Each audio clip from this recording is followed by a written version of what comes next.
So I had a few people ask me how I made 200 Baldur's Gate 3 themed friendship bracelets, so I figured I'd make a little tutorial video because I feel like I've worked out the kinks decently well, and I found a system that works for me, so I don't know, maybe this will help. I felt like when I was looking through TikToks researching, some of them just go way too fast, so this is just going to be kind of a slow video. To start off, you will need elastic. I got mine from Marshall's. Beads, of course. Scissors. Super glue, tweezers if you have those really thin clay beads. I think those are helpful. Ideally tape. I just never have tape, so I use a bobby pin. Please note that the bobby pin will only work if you have a really flat bobby pin, not one with like the ridges on it. Most of what I have is from Marshall's. Some of my more fun beads I got from Etsy stores, and then the letter beads, some of those I got from Amazon. So before I start making the bracelet, I unroll about the same length of cord as my forearm. Don't worry about it being perfect. I don't cut it from the roll yet, because if I start making the bracelet on the elastic that we have unrolled right now and I accidentally drop it all over the floor, there's this chance that I will still have some beads on there.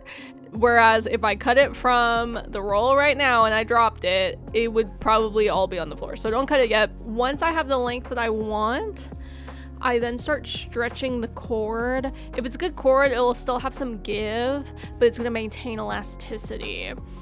The cord will be a little longer now, and that's okay. We'll still want enough length to tie the knots easily, so don't worry about getting the measurements exact. At this point, I'll just start putting beads on. I'm making a bracelet that says ball spawn here, so since that's kind of a long word, I won't need as many beads. I'm also going to add these seed beads in between each letter. Do whatever you want. Something you want to do when you start is think about where you want to hide the knot. I usually don't like putting the knot by the letter beads, so I'm starting in the middle of the seed beads so I can kind of hide the knot there. I also have a cute skull charm that I'm going to use to kind of hide it. Now, if the beads have bigger holes, then it's super easy to hide the knot because it'll just go inside the bead, but be careful with smaller beads because you'll have to think about it. Anyways, I'm going to start adding beads until I'm done, and then I'll show you how I tie it. Alright, so here's my beautiful ball spawn bracelet. As you can see, it's stunning. We love to see it. So here's my bobby pin because I'm stupid and I literally do not own any tape. Ideally, you would tape down the edge of the elastic while you're doing this. I just never fucking have tape. Okay, so I'm using a bobby pin. Don't judge me. This is what hot women do. Okay, so I put my bobby pin on the end to make sure I don't drop the entire fucking bracelet on the ground. If you're not a fuck ass like me, you will have tape.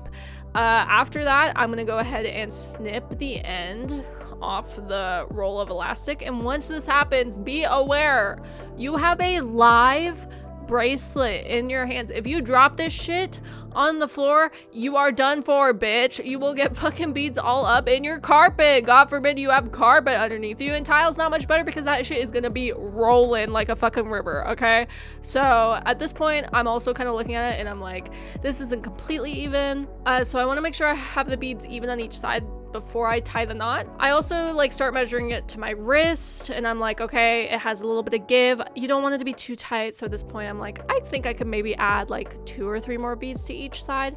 So that's what I'm gonna do. If you're making a lot of bracelets for different wrist sizes, eventually the more that you make, you'll kind of start getting used to the sizes, but ideally if you have somebody else around whose wrist you could measure, that would be great too. Okay, so it's time to tie this bitch.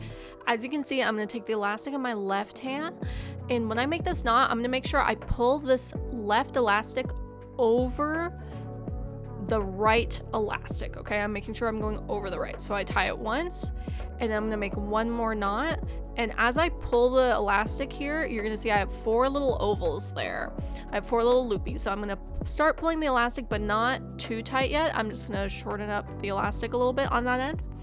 Now, when I take the elastic, I'm gonna make the left elastic go under the right elastic. So I'm making sure the right is over, then I pull the left under the right elastic. I know that's kind of confusing. Just do it the opposite that you did last time. Okay, so I did it once and now I'm gonna do it twice. So I have 4 little loopies on the bottom and then 4 little loopies on the top. I'm gonna start pulling, but I'm not gonna tie the knot taut just yet. I'm gonna stick my fucking pinky nail in there. I don't know, that works for me. You can also use your fuck ass bobby pin. And I'm gonna start pulling the bracelet. This way I won't have any elastic exposed when the bracelet is finished. And then once I feel like I've gotten the elastic tight enough, I'm tying that sucker. Now I'm gonna make sure I pull in every single direction just to make sure I get every single little bit of that elastic as tight as possible in the knot. And just to make sure everything is safe and secure, I'm just gonna put a little bit of super glue onto that knot and let it dry. It really doesn't take that long to dry, but I usually give it like 5 minutes and then you can snip the ends off and you have your bracelet. All right, if you want to do something a little bit more complicated, let's go over how to make a 2-strand bracelet. These are super cute once you get them done, but they do take a little bit of extra time. So the first thing I'm going to do is this time I will be cutting off the cord because we have 2 strands. So again, have about forearm length, start stretching that cord, tape it down, or if you're a dumbass like me, use your bobby pin. Make sure the strands are even with each other or else you will have a headache later on. It had been a while since I made one of these and my strands were not even, and later on I had a fucking difficult time tying it. So don't fucking do that shit to yourself. All right, make sure they're fucking even. All right, so now I'm gonna start putting beads on my top strand. You're always gonna wanna know what strand is your bottom strand and what strand is your top strand. So I usually like to put on 7 or 8 beads for the top strand first, and then I'll move to the bottom strand.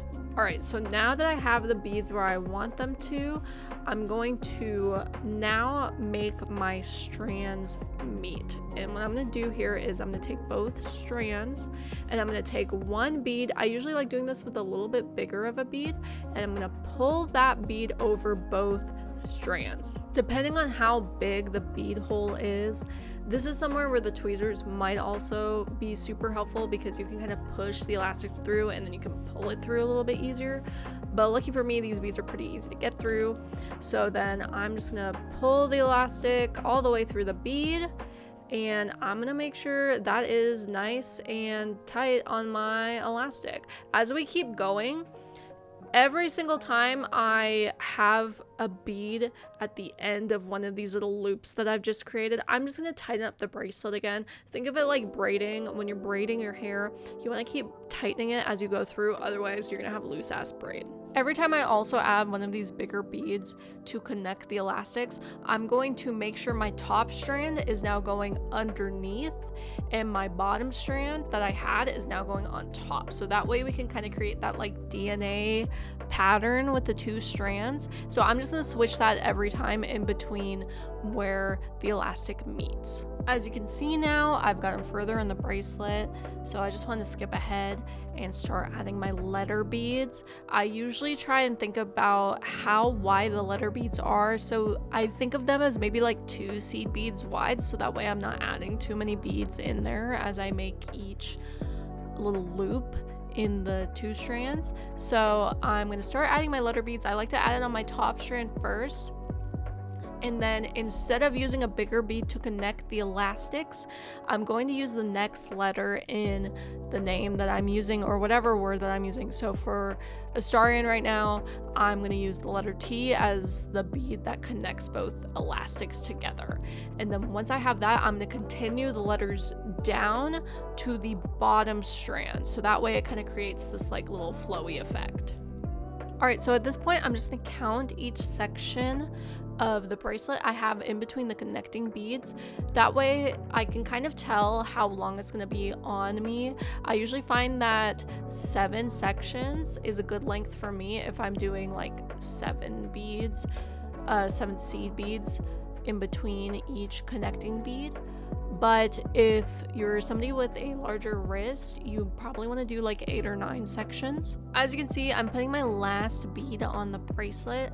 I have these super cute flower beads and they're really good at hiding knots. So this is where I'm going to put my last connecting bead, and then we're going to start tying the knot for this bracelet. Now, I'm just gonna be for fucking real. I fucked up earlier by not making sure my strands were even, and because of this, I had a fucking terrible time trying to tie this knot. What I would recommend doing is I would recommend tying it just like you did in the first part of this video, but instead you're going to have 2 strands in both your hands. So you're going to have 2 strands in the left and 2 strands in the right, and you're going to do that same exact knot. It's just going to be doubled up. I find that that knot works really, really well. I ended up having to like do some fuck assery here. Don't even fucking ask me. It didn't even work at first, and I had to go back and do it again. Don't fuck up, okay? Don't do what I did. Once you have it tied, again, just do what I did earlier in the video. You're just gonna have 2 strands in each hand, the exact same thing. It's gonna be doubled up. You're gonna have this beautiful, lovely, gorgeous bracelet. You can see as well here how well the knot's hidden by the petals of the flower. And then last thing I'm gonna do is I'm just gonna super glue it again, lay it out to dry, and that sucker's gonna be good to go. Anyways, I hope this was helpful, aside from the part where I completely fucked up the hardest bracelet known to man. But anyways, if you have any questions or comments or concerns, let me know. I may or may not get back to you, and enjoy making all your bracelets. It took me about 2 months to make 200. I would not recommend this. I've never wanted to touch another bracelet in my life.